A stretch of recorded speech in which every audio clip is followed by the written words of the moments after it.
सो hi everyone, कैसे हो आप सब। मैं आपके सामने मिस्टर राहुल, जो कि आज हम बात करने वाले हैं क्लास 10th का केमिस्ट्री, जिस चैप्टर का नाम है रासायनिक अभिक्रिया एवं समीकरण। रासायनिक अभिक्रिया एवं समीकरण, इसका एक वीडियो हम पहले ही बना चुके हैं। ये लेक्चर 2 है। लेक्चर 1 में हम बात किए थे उत्पाद क्या होता है, अभिकारक क्या होता है, परिवर्तन जो समझे थे, परिवर्तन कितने प्रकार के होते हैं, भौतिक परिवर्तन, रासायनिक परिवर्तन, उत्क्रमणीय और अनुत्क्रमणीय, बहुत सारे चीज उसमें लेक्चर 1 में हम जान चुके थे। तो इसमें आज हम बात करने वाले हैं रासायनिक समीकरण के प्रकार। रासायनिक समीकरण के जो होता है प्रकार, वो रासायनिक समीकरण के कितने प्रकार के होते हैं, तो चलिए इस वीडियो में जानेंगे। और जो भी इस चैनल पे न्यू जुड़े हो तो लाइक और सब्सक्राइब जरूर कीजिएगा। आपका एक सब्सक्राइब हमें मोटिवेशन देता है अगले वीडियो बनाने का। तो ठीक है, चलिए जानते हैं सबसे पहले। तो चलिए इसमें आप सबसे पहले जानते हैं रासायनिक समीकरण के दो प्रकार होते हैं। रासायनिक समीकरण जो होता है वो दो प्रकार के होता है। एक होता है संतुलित रासायनिक समीकरण और दूसरा होता है आपका असंतुलित रासायनिक समीकरण। तो चलिए इसमें सबसे पहले जानते हैं संतुलित रासायनिक समीकरण जो होता है वो क्या होता है। संतुलित रासायनिक समीकरण वह रासायनिक समीकरण जिनके दोनों पक्षों के में प्रत्येक तत्व के परमाणुओं की संख्या बराबर होती है। क्या कह रहा है, वैसा रासायनिक समीकरण जिसमें दोनों तत्वों के परमाणुओं की संख्या जो होता है बराबर होता है। यानी कहने का मतलब है आपका एक तरफ क्या बनता है, अगले वीडियो में आपको बताए थे कि एक तरफ आपका होता है उत्पाद और एक तरफ होता है क्या, अभिकारक। इस तरफ आपका होता है अभिकारक और इस तरफ क्या होता है, उत्पाद। अभिकारक जो होता है और उत्पाद जो होता है, एक साइड क्या होता है, ये आपका हो गया उत्पाद और ये आपका क्या हो गया, अभिकारक। इस साइड जितना परमाणुओं की संख्या रहेगा उतना ही ये साइड भी परमाणुओं की संख्या रहेगा। किसमें, संतुलित रासायनिक समीकरण में। ठीक है, तो चलिए इसमें फिर क्या लिखे हैं, संतुलित रासायनिक समीकरण कहलाता है। क्या कहलाता है, संतुलित रासायनिक समीकरण कहलाता है। तो फॉर एग्जांपल इसमें देख लेते हैं क्या दिए, मैग्नीशियम प्लस ऑक्सीजन O2। इसमें परमाणुओं की संख्या इधर कितना है, मैग्नीशियम जो है इधर क्या है, 2 है और इधर भी मैग्नीशियम की संख्या क्या है, 2 है। ऑक्सीजन यहाँ पे 2 है, ऑक्सीजन भी यहाँ पे क्या है, 2 है। तो ये आपका एक एग्जांपल हो गया। दोनों साइड क्या है, उत्पाद और अभिकारक, दोनों साइड परमाणुओं की संख्या क्या है, बराबर है। इधर देख लेते हैं, इधर हाइड्रोजन कितना है, 2 है। इधर भी कितना है, हाइड्रोजन 2 है। इधर आपका Cl2 इतना कितना है, 2 है और इधर भी क्या है, 2 है। तो ये भी आपका एक हो गया एग्जांपल, इसमें दोनों संख्या परमाणुओं की संख्या क्या है, बराबर है।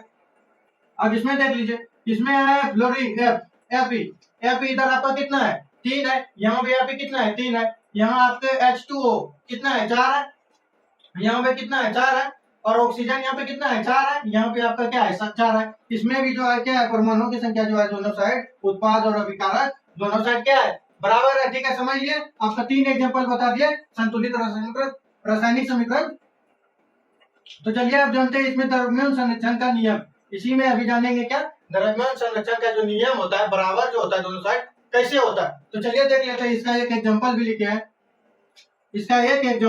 है, तो चलिए देख लेते हैं कैसे होता है द्रव्यमान संरक्षण का नियम। इस नियम के अनुसार किसी भी रासायनिक अभिक्रिया में पदार्थ के द्रव्यमान की ना तो हानि होती है और ना ही वृद्धि होती है। इसमें क्या कह रहा है, ये तो संतुलित रासायनिक समीकरण होता है। इसमें परमाणुओं की जो संख्या होता है, ना ही उसमें वृद्धि कर सकता है और ना ही ये हानि हो सकता है। ठीक है, और ना ही वृद्धि हो सकता है। पदार्थ का द्रव्यमान नियमित रहता है, यानी कि पदार्थ का जो द्रव्यमान रहता है वो दोनों साइड बराबर रहता है, अभिक्रिया कराने के बाद भी और अभिक्रिया से पहले भी। ठीक है, अर्थात अभिक्रिया से पहले और बाद में द्रव्यमान समान रहता है। क्या कहता है, पदार्थ का जो द्रव्यमान है क्या नियत रहता है, बराबर रहता है। अर्थात अभिक्रिया से पहले और बाद में भी क्या रहता है, द्रव्यमान समान रहता है। ठीक है, चलिए अब इसमें हम देखेंगे सूत्र। अभिकारकों का कुल द्रव्यमान। अभिकारक आपको क्या बोले थे कि अभिकारक और उत्पाद दोनों साइड क्या होता है, परमाणु द्रव्यमान बराबर रहता है। तो इसमें चलिए देखते हैं अभिकारक का कुल द्रव्यमान, उत्पाद का कुल द्रव्यमान। तो चलिए देख लेते हैं, एक एग्जांपल आपका यहाँ दिया है,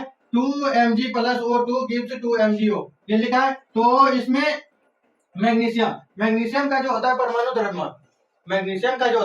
द्रव्यमान, वो कितना होता है, 24 होता है। ठीक है, 24 में कुछ पॉइंट होता है तो मान लीजिए 24 होता है। ठीक है, तो इसमें लिखेंगे सबसे पहले 2 गुना 24 कितना होता है, मैग्नीशियम आपका कितना है, यहाँ पे मैग्नीशियम आपका 2 है तो 2 गुना कितना लिखे 24 प्लस ऑक्सीजन जो होता है, ऑक्सीजन यहाँ पे कितना है, 2 है। तो इसमें लिखेंगे 2 गुना ऑक्सीजन कितना होता है, ऑक्सीजन का परमाणु द्रव्यमान आपका होता है 16 होता है। ठीक है, 16 गिब्स, ये देख लिए।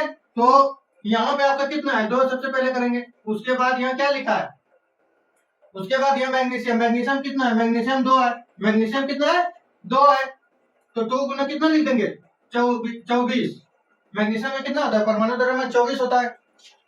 प्लस यहाँ आपका ऑक्सीजन, ऑक्सीजन भी कितना है 2 है, यहाँ आगे में 2 लगा है तो ऑक्सीजन भी कितना है, तो इसको भी लिखेंगे 2 गुना ऑक्सीजन का कितना होता है 16 होता है। ठीक है, तो चलिए अब इसको सोल्व करते हैं। 24 दूना कितना हो जाएगा आपका 48 प्लस और फिर इसका कितना हो जाएगा 16 दूना 32 और फिर ये आ जाएगा। उसके बाद देखेंगे यहाँ पे आप बराबर लगा दीजिए। ठीक है, ऐसे। उसके बाद यहाँ देखेंगे यहाँ कितना हो जाएगा, यहाँ भी होगा आपका 48 प्लस 16 दिनों कितना हो जाएगा आपका 32 हो जाएगा। जब 32 और 48 को जोड़िएगा प्लस कीजिएगा तो कितना आएगा 85 आएगा, 80 बराबर यहाँ कितना आ जाएगा 48 और 32 80। ठीक है, यही आपका हो गया आंसर और प्रूफ कर दिए। इसमें भी देख लीजिए क्या बोले थे कि अभिकारक और उत्पाद के जो अभिकारक और उत्पाद जो होता है दोनों साइड क्या होता है द्रव्यमान बराबर होता है। तो यहाँ भी आपका कितना आया 80 आया द्रव्यमान इसका, और यहाँ अभिकारक के साइड और उत्पाद के साइड भी कितना आ गया 80 आ गया। तो चलिए इसमें आगे देखते हैं अब क्या है। अब हम इसमें जानेंगे वह संतुलित रासायनिक समीकरण किसे कहते हैं। अब क्या जानेंगे, वह संतुलित रासायनिक समीकरण किसे कहते हैं। वह रासायनिक समीकरण जिनके दोनों पक्षों में प्रत्येक तत्व की परमाणु की संख्या बराबर नहीं हो। क्या कह रहा है, ये जो आपका अभिकारक है और इधर जो आपका उत्पाद है इसमें जो परमाणु की जो संख्या होता है दोनों साइड बराबर नहीं रहता है। जबकि संतुलित समीकरण में क्या था, इधर का परमाणु संख्या और इधर का परमाणु संख्या क्या था सेम था। ठीक है, बराबर नहीं रहता है, तो उसे रासायनिक संतुलित समीकरण कहते हैं। इसे कंकाली रासायनिक समीकरण भी कहते हैं। इसकी और संतुलित रासायनिक समीकरण को ही क्या कहते हैं कंकाली रासायनिक समीकरण भी कहते हैं। ठीक है, तो इसका एग्जांपल देख लेते हैं। आपका यहाँ पे क्या दिया है 2mg प्लस O2 और यहाँ पे क्या दिया है MgO। इधर जो है mg कितना है 2 है लेकिन इधर mg कितना है 1 है। यहाँ आपका ऑक्सीजन कितना है 2 है लेकिन यहाँ ऑक्सीजन कितना है 1 है। तो ये क्या है असंतुलित रासायनिक समीकरण। ठीक है, अगर इसमें आप इधर 2 दे दीजिएगा तो ये क्या होगा, ये संतुलित रासायनिक समीकरण होगा। अगर 2 नहीं है तो ये असंतुलित रासायनिक समीकरण है। क्वेश्चन नंबर में 2 में क्या है H2 प्लस O2 और यहाँ पे क्या दिया है 2H2O2 2H2 प्लस O। यहाँ पे आपका हाइड्रोजन जो है कितना है 2 है लेकिन यहाँ हाइड्रोजन कितना है 4 है। ठीक है, क्योंकि 2 आगे में लगा हुआ है 2 इधर है 4 है।